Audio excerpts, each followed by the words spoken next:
Hi everyone, Rupam চলে এলাম আরও একটা নতুন ভিডিও নিয়ে। বন্ধুরা, এই ভিডিওটা আমরা কথা বলতে এসেছি মৌসুমী চ্যাটার্জি, ইয়াস দাশগুপ্ত, নুসরাত জাহান অভিনীত সিনেমা আরি, যে সিনেমাটা ক্রিয়েট করেছে জিৎ চক্রবর্তী। তো কেমন লাগলো এই পার্টিকুলার ছবিটা জাস্ট নাও আমি মিনার সিনেমা হল থেকে দেখে এলাম। সাধারণত এই কয়েকটা মাসে বাংলা সিনেমা খুব একটা দেখা হয়নি সিনেমা হলে গিয়ে, কিন্তু দেখি যখন আর কি ওটিটি রিলিজ হয় দেখি। কিন্তু আরি ছবিটাকে নিয়ে এর জন্যই আমার খুব এক্সপেকটেশন ছিল, কারণ ট্রেলারটা আমার খুব ভালো লেগেছে। এবং গান, দুটো যে গান, আরির যে টাইটেল ট্র্যাক অনিন্দ্য চ্যাটার্জি এবং তার সঙ্গে সঙ্গে মোহাম্মদ ইরফানের কিছু কথা, তুমি বলো না আমায়, হো কেন পেরিয়ে আসায়, গানটা এতটা টাচফুল, আমার ফ্যাবুলাস লাগে। আমি প্রতিদিন আমি চালাই আরির এই দুটো গান, বিশেষ করে মোহাম্মদ ইরফানের গানটা ফ্যাবুলাস। তো ট্রেলারটায় যেরকম ইয়াসদার অ্যাক্টিং দেখেছি, আমার জাস্ট কোথাও গিয়ে এক্সপেকটেশন আরো বেড়ে গেছিল। ঠিক আছে, মানে আমি ভেবেছিলাম সিনেমাটা সত্যি খুব হেভি একটা কিছু হবে। এবং ইয়াস দাশগুপ্ত সত্যি, তার হয়তো সময়টা খুব খারাপ চলছে, কিন্তু আমি অন্তত মনে করি যে সে একজন ভালো অভিনেতা। তো এইগুলো একটা এক্সপেকটেশন তৈরি করেছিল এবং ইন্টারেস্ট গ্রো করেছিল সিনেমাটা দেখার ক্ষেত্রে। তো দেখতে যাই আজকে আমি এবং আমার দুই বন্ধু, তারা আমরা মানে তিনজনে মিলে সিনেমাটা দেখতে যাই মিনারে ভালোই লোক ছিল, ব্যালকনিতে ভালোই কিন্তু লোকজন ছিল। তো সিনেমাটা কেমন লাগলো দেখো, সিনেমাটা পুরোটা আমি গল্প আলোচনা করব না। গল্প তোমরা যা ট্রেলারে দেখেছো কিছুটা তো আন্দাজ করতে পেরেছো, একটা মা ছেলের গল্প। ঠিক আছে, মা যে মৌসুমী চ্যাটার্জি, সে কোথাও গিয়ে তার এমন একটা অসুখ রয়েছে, তার স্মৃতিশক্তিটা হারিয়ে যাচ্ছে। কখনো তার ছেলেকে সে স্বামী হিসেবে কল্পনা করে, মানে কখনো আবার ছেলে হিসেবেই কল্পনা করে, কিন্তু একেবারে বাচ্চা, মানে ছোটবেলায় যখন তাকে স্কুলে নিয়ে যেত, এরকম একটা যখন সিচুয়েশন সে ফেস করে এসছে, সেরকম একটা সে জিনিস মানে কল্পনা করে, বারবার তার স্মৃতিশক্তি হারিয়ে যায়। এই নিয়েই গল্পটা এগোয়। এবং ছেলে কি করে মাকে এই সমস্ত দিকগুলো থেকে মানে কি বলবো পর্যালোচনা করে বা হ্যান্ডেল করে, এই দিকপত্রগুলো ছেলে কতটা কষ্ট করে মায়ের জন্য, এটা নিয়ে পুরো সিনেমাটা। তো দেখো, মা ছেলের গল্প আমরা এর আগে যে দেখিনি বা দেখেছি বলাটা ভুল, আমি ভেবেছিলাম তা একটু অন্য একটা কনসেপ্টে ছবিটাকে নিয়ে এগোনো হবে, যেহেতু মানে ট্রেলারে এই জিনিসটাকে রিভিল আউট করে দেওয়া হয়েছে। তাই ভেবেছিলাম একটা ভালো কিছু দেখতে পারবো, কিন্তু সত্যি কথা বলছি সিনেমাটা দেখে আমার কোথাও গিয়ে মনে হয়েছে গল্পে না অনেক ফ্লস রয়েছে, অনেক ফ্লস। মানে আমার এই সিনেমাটার মধ্যে আমি যেমন একটা ফ্যামিলি ড্রামা, আমি ভেবেছিলাম প্রথমে হয়তো ফ্যামিলি ড্রামাটা দেখবো। ফ্যামিলি ড্রামা দেখতে দেখতে একটা পলিটিক্যাল অ্যাঙ্গেল আসে, পলিটিক্যাল জোকস, হ্যাঁ ডায়লগে অনেক পলিটিক্যাল জোকস রয়েছে, সেগুলো ঠিক আছে মানা যায়। কিন্তু পলিটিক্যাল যে অ্যাঙ্গেলটা, মানে স্ক্রিপ্টে বা গল্পের মধ্যে যে পলিটিক্যাল দিকটা দেখানো হয়েছে, এটা না কোথাও গিয়ে মনে হয়েছে যে মানে একটা কনফিউজিং একটা ব্যাপার। ঠিক আছে, যেটার সঙ্গে তুমি কোথাও গিয়ে কানেক্ট করতে পারবে না। এবং ছবিটা সব থেকে ভালো লাগার যে দিকটা ছিল ইমোশনটাকে দারুণ রকমভাবে কিন্তু ইউজ করা যেত সিনেমাটার মধ্যে, যেটা কোথাও গিয়ে আমার মনে হয়েছে যে একেবারেই ফল্ট। মানে আহ, ধরো একটা মোমেন্ট যেখানে ইয়াস দাশগুপ্ত ভালো পারফরমেন্সটা দিয়েছে, সেই দিয়ে দেওয়ার পরের মোমেন্টটা কোথাও গিয়ে না তার মুডটাই চেঞ্জ। সে বলছে, মা, ওই ট্রেলারে ওই সিনটা ছিল, মা আমার ভুল হয়ে গেছে, মা আমি তোমায় খুঁজে পাচ্ছি না, মা তুমি কোথায়, মা তুমি কোথায়, ওই সিনটার পরের মুহূর্তে এরকম একটা সিন, মানে অডিয়েন্স কোথাও গিয়ে কানেক্ট করতে পারবে না। এবং ইমোশনটা খুব ভালো রকমভাবে কিন্তু এখানে দেওয়া যেত সিনেমাটার মধ্যে, ইমোশনটা ওয়ার্ক করেনি, ইমোশনটা সত্যি কথা বলছি ওয়ার্ক করেনি। কমিক মোমেন্ট ডায়লগের মাধ্যমে বেশ কিছু ছিল। মৌসুমী চ্যাটার্জি, তাকে তো অনেকদিন পর বাংলা সিনেমায় আমরা দেখতে পাচ্ছি, আমার ভালো লেগেছে ওই জিনিসপত্রগুলো, তার অ্যাক্টিং আমার সত্যি খুব ভালো লেগেছে। এছাড়া উন্মেষ গাঙ্গুলির অ্যাক্টিং আমার কিছু কিছু জায়গায় ভালো লেগেছে। ঠিক আছে, এবার অনেক দিক, আমি যেটা বললাম যে এই গল্পটার মধ্যে অনেক ফ্লস এই কারণেই বলছি, কারণ কিছু দৃশ্য রয়েছে যেখানে, মানে একটা দৃশ্য রয়েছে একজনকে মার্ডার করছে। ঠিক আছে, আমি রিভিল আউট করতে চাই না বা আমি করতে চাইছি না, মানে পুরো জিনিস বলে দিলে তো স্পয়লার, যেটাকে বলা হয়, স্পয়লার দিতে চাই না। একজনকে মার্ডার করছে, এই মার্ডারে একজন উপস্থিত থাকলো। ঠিক আছে, সে দেখছে, ও মা, সে কিন্তু পরিষ্কার যে মার্ডারটা করছে, সে পরিষ্কার দেখলো কিন্তু অন্য একটা ছেলে দেখেছে।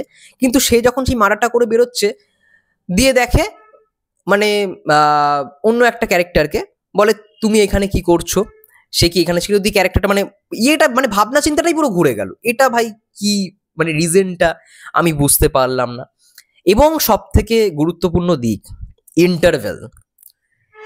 সিনেমাটা যখন শুরু হয় তখন এমন একটা পোর্শন দেখানো হয় একদম শুরুতে, যখন আর কি মা ছেলের ইয়েটা দেখানো হচ্ছে, যেরকম ভাবে ইন্ট্রোডাকশনটা শুরু হচ্ছে, ওখানে একটা জিনিস ছিল, সেই জিনিসটাকেই ইন্টারভেলে আনা হয়, কিন্তু সেই জিনিসটার কানেকশনটা কিরকম ছিল জাস্ট একটা ডায়লগেই বলা হয়, দিয়ে বাকিটা কোশ্চেন মার্ক, মানে বাকিটা আমি বুঝতেই পারলাম না। তো এরকম না, আমি কয়েকটা উদাহরণ দিলাম, অনেক কনফিউশন বা কনফিউজিং মোমেন্ট বা কোশ্চেন দেওয়া মোমেন্ট তোমার কাছে আসবে।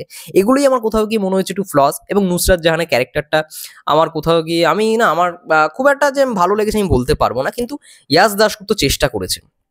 ইয়াশ দাশগুপ্তকে তো আমি প্রথম থেকে সেই ফলো করছি, চেষ্টা করেছে ভাই, চেষ্টা করেছে, এটুখানি বলবো।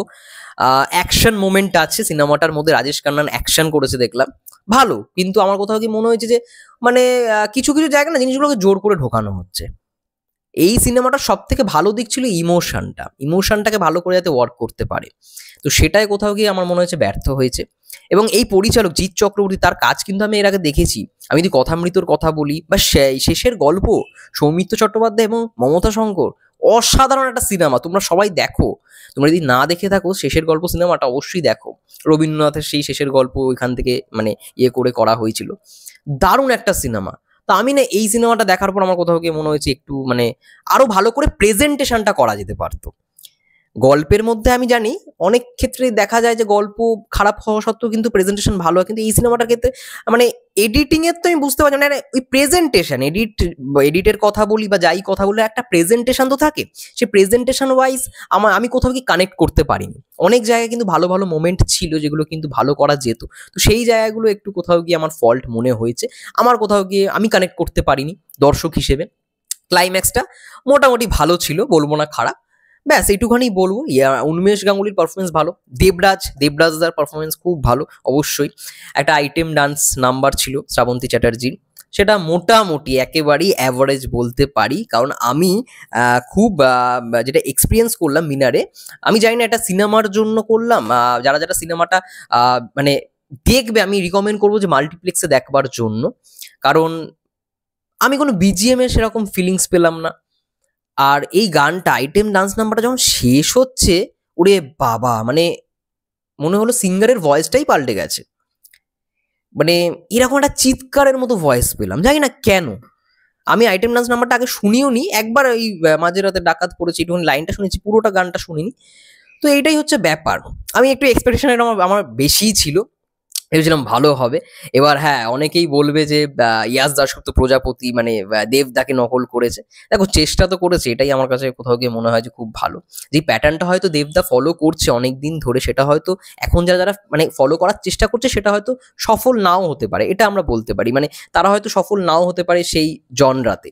কিন্তু হ্যাঁ, আমার কোথাও গিয়ে মনে হয় যে চেষ্টা করেছে তারা, কিন্তু প্রেজেন্টেশন ওয়াইজ জিনিসটা আরো ভালো করা যেত। ঠিক আছে, এটাই আর কি বলবো। আমার এক্সপেকটেশন ছিল পলিটিক্যাল কিছু এই মোমেন্টগুলোকে ঢুকিয়ে না, আমার কোথাও গিয়ে মনে হয়েছে যে জিনিসগুলো একটু হয়ে গেছে, অনেক ফ্লজও রয়েছে। আমি যদি রেটিংস দিতে চাই তাহলে অবশ্যই আমি 6 or 7 আউট অফ 10 এই সিনেমাটাকে দিতে চাই। আরই আমি যেরকম ভেবেছিলাম সেরকম ভাবে হলো না, কিন্তু হ্যাঁ, মোহাম্মদ ইরফানের যে গানটা, ওটা আমার দারুণ লেগেছে। আমি সিনেমাটা দেখার পরেও গানটা ৩-৪ বার চালিয়ে শুনেছি, প্রতিদিনই আমি শুনি। ইভেন অনিন্দ্য চ্যাটার্জির গানটাও, মা দেখো না মা, তুমি দাও না তুমি একবার দাও হেসে, মা চলো না যাই ওই তারাদের দেশে। গানটা শুরু হচ্ছে মানে একবারে সিনেমার শুরুতেই গানটা তো আসে, দারুণ। গান দুটো কিন্তু খুব ভালো ছিল, 3টে গান আছে, আরো একটা গান আছে একদম ক্লাইম্যাক্সে, ভালো গানগুলো আমার খুব ভালো লেগেছে।